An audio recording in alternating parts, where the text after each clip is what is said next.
Hello everyone, সবাই কেমন আছেন? আশা করি সবাই ভালো আছেন। বন্ধুরা, আমরা সবাই জানি যে টাকার রেট ভিন্ন ভিন্ন। মানে কোনো দেশের টাকার রেট বেশি, আবার কোনো দেশের কম। কিন্তু আপনি কি জানেন আজকের দিনে দুবাইয়ের 1 দিরহাম সমান বাংলাদেশের কত টাকা হয়? আপনার ধারণা কি ঠিক, নাকি অবাক হওয়ার মতো কোনো চমক আছে? এই ভিডিওটি বিশেষভাবে আপনার জন্য তৈরি, তাই শেষ পর্যন্ত দেখুন। কারণ আপনি যদি নিয়মিত টাকার রেট জানেন, তাহলে অর্থ লেনদেন বা বিদেশ থেকে পাঠানো রেমিটেন্সে লাভবান হতে পারেন। আজ মঙ্গলবার 3 ফেব্রুয়ারি 2026। আজ দুবাইয়ের 1 টাকা সমান বাংলাদেশের 33 টাকা 45 পয়সা, আর অপরদিকে বাংলাদেশে 1 টাকা সমান দুবাইয়ের 0 টাকা 030 পয়সা।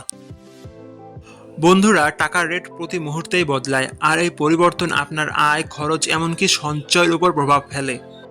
তাই নতুন রেট সবার আগে জানতে এখনই চ্যানেলটি সাবস্ক্রাইব করুন এবং বেল আইকন প্রেস করুন, যাতে কোনো আপডেট মিস না করেন। ধন্যবাদ, দেখা হবে পরবর্তী ভিডিওতে।